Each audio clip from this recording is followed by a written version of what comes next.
The following is a non-profit internet review series meant as a supplemental storyline to a community mass playthrough. Both entities are protected under the fair use rules of international copyright laws.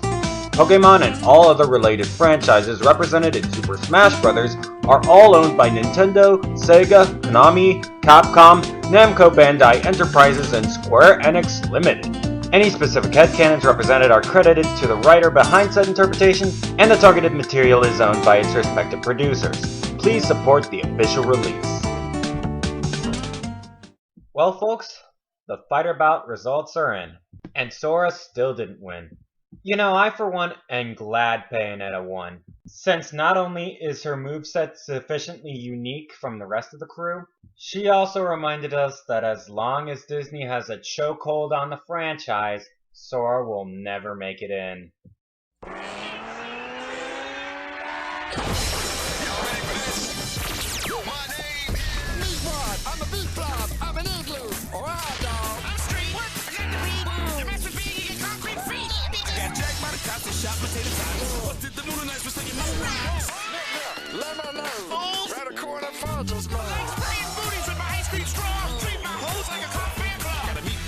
And lemonade shake. The fries go with that. Here comes the jump break.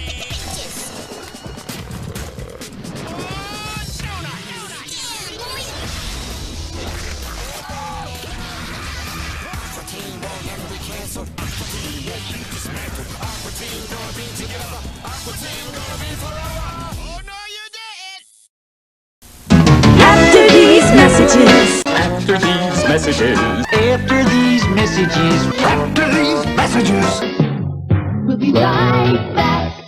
If you're wondering what all this hullabaloo is about with this particular segment, it's basically one of those nostalgia critic commercial specials, only here I'm going to focus on a singular subject matter. For instance, who here loves KFC? Want a bite? Tonight we'll be looking into the commercials featuring its founder, Colonel Harlan Sanders. Born in 1890, 103 years before yours truly, he was the generous mastermind of KFC. He donated to the needy, he put value high above everything else. He didn't want to be the richest man in the cemetery. He was pretty much a pretty good guy all around. A pure soul filled with southern hospitality that's sadly lacking in today's modern world. It's no wonder the guy's face is on every bucket of his chicken. So how do you go from fast food tycoon to video game playing cartoon, and still bounce back to the third dimension in time to wrap $5 Phillips in laughably impossible shapes? Well, I guess we're gonna find out today, huh? Ladies and gentlemen of the mob, time to riot loose with a fandom arson of Colonel Sanders and his presence in commercials. Belts up, gang. We're about to land.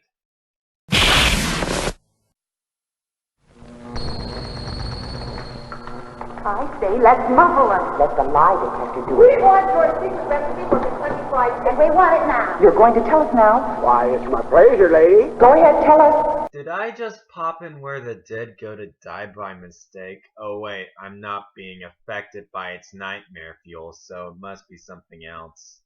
We're starting with a weird one, folks. A couple of waitresses, they're up to no good, trying to use a lie detector on the Colonel to get the secret recipe so that they can cause themselves some trouble in my neighborhood. Naturally, he sings the truth for a while, but when he gets to the 11 herbs and spices... 4 ounces of your grandfather's overcoat. Ouch. Well, it's probably for the best. I mean, really, have you tried cooking chicken with overcoat? How to blend 11 herbs and spices that make Kentucky Fried Chicken so finger-lickin' good. That's the Colonel's secret. Forever. This commercial is a little ditty that sounds like a medley of the Mid-South, built since songs that advertised shit seemed to be popular in the 70s. Kinda like disco. It's so nice, nice to feel so good about a meal, so good about Kentucky Fried Chicken. So what the fuck does the Colonel do in this commercial? Nothing of any relevance. The guy ain't walking the earth or giving kids gift-wrapped $5 Phillips. Heck, he doesn't even appear until the end. The focus is almost entirely on the performers. But that's to be expected in the late 70s, since he wasn't as energetic as he once was. It's nice to feel so good about a meal. And this commercial is no different. Here they focus on the employees of KFC, or at least paid actors portraying employees of KFC, spreading the gospel of the Colonel's quality cooking skills, unaware that it will one day be marred by sick livestock brought about as a side effect of corporate fascism. Between all the uneducated puppets it passes off as social just us warriors, and almost all of the tax dollars that should have been used on the school system that could have prevented such retardation being funneled into war after war after war, it's starting to look less about Viacom and more about corporate fascism in general. A little chicken music, please. Oh right, we're still talking about fast food mascots. See, when they wanted to revive the character of Colonel Sanders in the new millennium, they were unable to summon the company founder, since at the time he'd been dead for almost 2 decades. So they had to settle for an animated mascot a la Chuck E. Cheese, voiced by the same guy voicing Foghorn Leghorn, who himself was a pale imitation of Mel Blanc, who passed away a decade prior. The animation's fluid enough for a commercial series, the voice sounds charismatic enough, and gets the job done with advertising the product, but it just doesn't sound like the genuine Colonel. Thanks a lot, corporate fascism. At KFC, we do chicken right. No bones, no bones, no bones at all. No bones, no bones, no. Okay, so now we've seen the Colonel as a cartoon character. Where do we go from here? I need nothing, I have everything I need. I walk along the dusty road, a bucket in my hand. Now this return to form harkens back to the feel good about a meal song, except here it's all about the Colonel given to the people just as he did in life. I need nothing, I have everything I need. I mean, just listen to this guy. He sounds slightly more like the Colonel than the cartoon version. As white as the Colonel's beard. And this is where I gotta give props to the makeup department. They brought their A game in bringing this icon to life.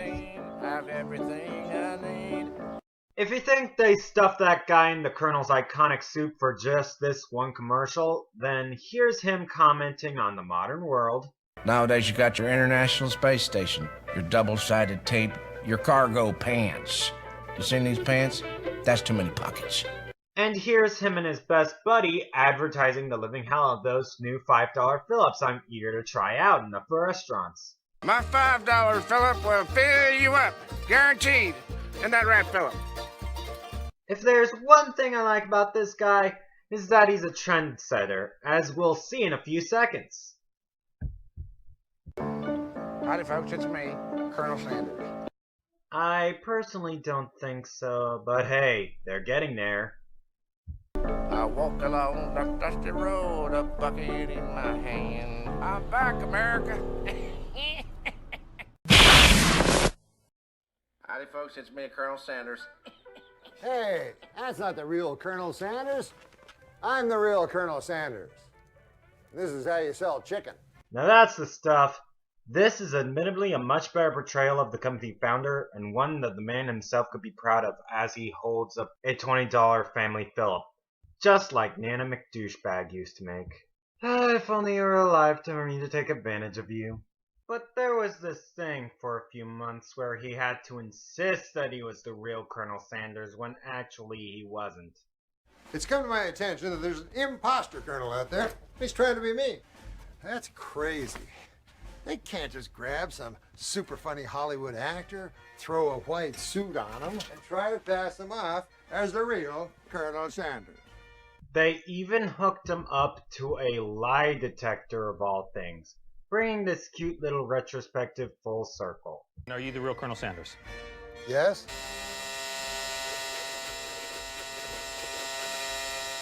Oh wow, that's off the charts. This new guy is Norm Macdonald, and the other guy is Daryl Hammond, both of which are SNL alumni from the eras in which the show was actually watchable. Latter of which is well known for his Sean Connery impression, the other is well known for playing an honest to helix jerk-ass genie on...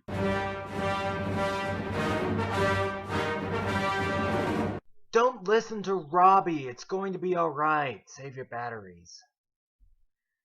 It's just he hates expanded universes is all.